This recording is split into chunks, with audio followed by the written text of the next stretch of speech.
Bismillahirrahmanirrahim. Assalamualaikum semuanya. Sejarah asal-usul Dajjal dari lahir sampai sekarang.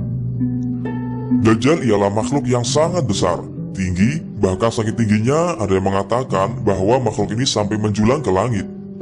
Mempunyai mata satu dan dalam keningnya ada tulisan kafir dengan menggunakan bahasa Arab dan akan muncul ketika hari kiamat. Diceritakan bahwa Dajjal lahir di sebuah keluarga penyembah patung sapi betina di zaman Selasa bin Nuh. Ia dilahirkan di daerah sekitar Palestina, di dekat daerah Sodom dan Gomorrah, umat kaum Lut. Dia diberi nama Dajjal yang berarti pembohong, di mana kelak di akhir zaman dia akan menyebarkan fitnah dan kebohongan, mengaku nabi, mengaku Tuhan dengan segala sihir dan tipu dayanya. Lalu seperti apa kisah lengkapnya? Simak video ini sampai selesai. Namun sebelum lanjut, jika kalian suka dengan konten-konten islami kami, mari dukung channel ini dengan cara klik like, subscribe, dan aktifkan lonceng notifikasinya ya, agar channel ini semakin eksis dalam mensiarkan kisah inspiratif islami lainnya dalam kemasan cerita bergambar. Ayah dan ibu Dajjal adalah penyembah berhala.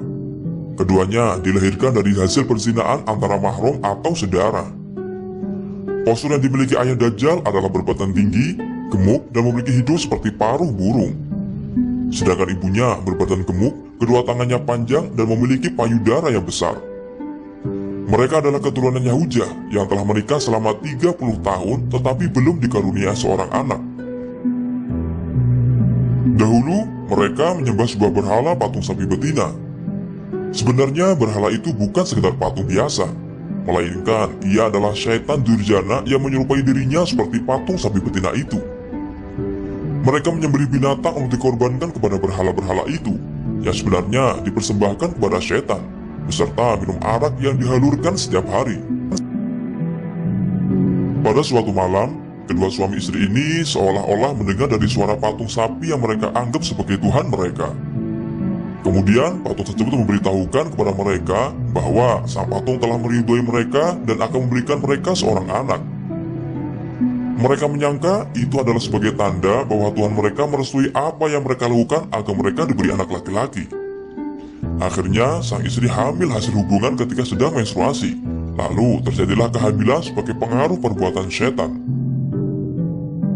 Sesungguhnya jin dan setan tidak dapat mengetahui apa yang terjadi.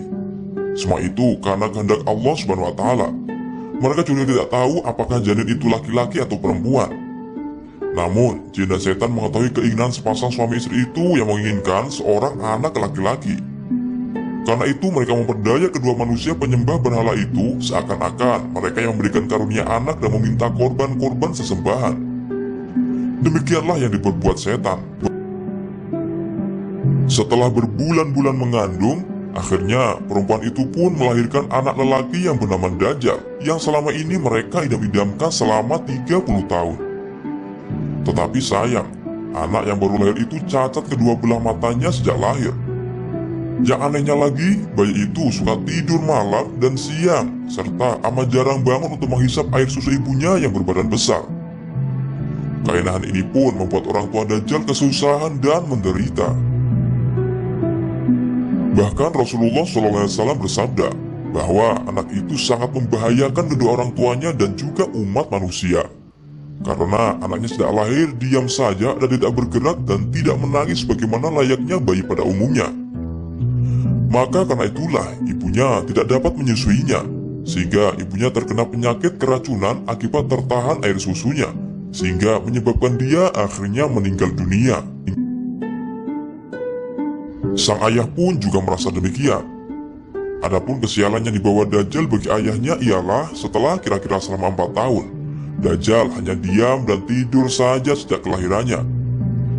Pada suatu malam, ketika orang tuanya tidur, Dajjal bergerak merangkak, kemudian berdiri untuk berjalan dengan kedua kakinya. Sudah tentulah itu perbuatan roh atau jin setan, di mana kedua mata anak lelaki itu cacat, sehingga mudah dirasuki oleh setan yang bersemayam dalam patung sapi tersebut. Dajjal lalu berjalan ke arah patung-patung berhala, kemudian tidur di sisi patung itu. Sang ayah pun bangun keesokan harinya dan mendapati anaknya tidur di pangkuan patung Tuhan mereka. Ia mencoba memahami apa yang terjadi. Kemudian ayahnya memanggil tetangganya dan berita itu pun menyebar luas. Penduduk sekitar berbondong-bondong datang untuk menyaksikan hal tersebut. Kemudian hakim kota mendengar dan ingin memiliki anak itu yang dianggap dapat membawa keberkahan. Maka diutusnya mata-mata untuk membuat siasat.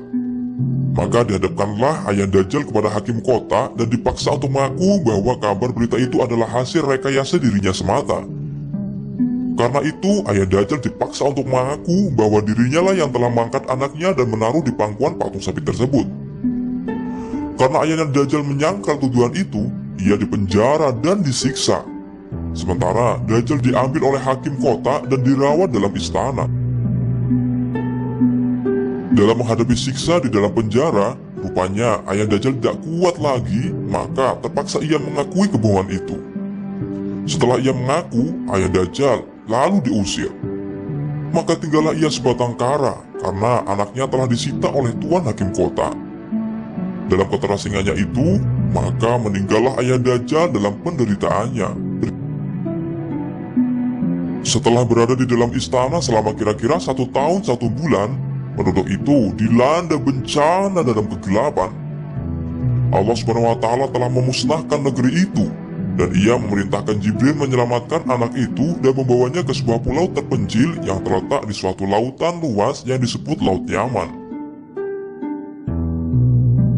Pulau yang didiami oleh Dajjal dikenal dengan nama Jazirah As-Su'ban Ar-Rahib Mu'addabah Al-Halba, yakni sebuah pulau yang terdapat ular mengerikan dan hewan berbulu tebal.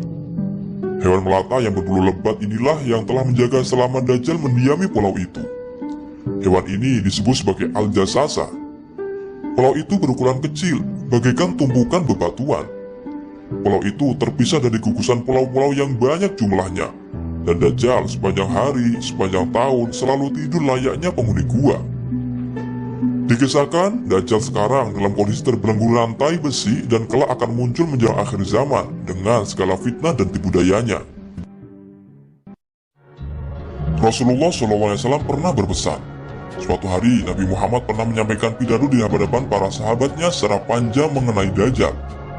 Merujuk kitab Hayatu Sahabah Syekh Muhammad Yusuf Al-Khandalawi tahun 2019, Nabi Muhammad mengawali pidatonya dengan mengatakan bahwa setiap Nabi yang diutus Allah pasti mengingatkan kaumnya terhadap Dajjal, termasuk dirinya sebagai Nabi terakhir. Dajjal pasti akan muncul di tengah kalian, tegas sang Nabi. Kata Nabi, dirinya akan menjadi pelindung bagi setiap muslim manakala Dajjal muncul pada zamannya. Namun, jika Dajjal datang setelah Nabi wafat, maka setiap muslim menjadi pelindung atas dirinya sendiri, dan Allah akan menggantikan Nabi untuk melindungi umatnya.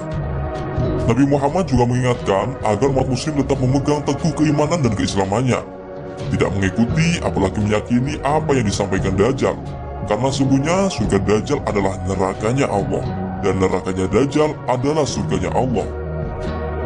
Rasulullah SAW memberikan teladan kepada kita dengan selalu berdoa kepada Allah SWT dari fitnah Dajjal. Doa ini lebih sering diucapkan Rasulullah dalam tasyahud akhir menjelang salam, yaitu sebagai berikut: Allahumma inni a'udzubika min azabi jahannam wa min azabil qabri wa min fitnatil mahya wal mamat wa min syarri fitnatil masiihid dajjal. Yang artinya, ya Allah, sesungguhnya kami berlindung kepadamu dari siksa jahanam, dari fitnah kubur, dari fitnah kehidupan dan kematian, dan dari fitnah Masih ad-Dajjal. Hadis riwayat Muslim dari Anas dan Abu Hurairah.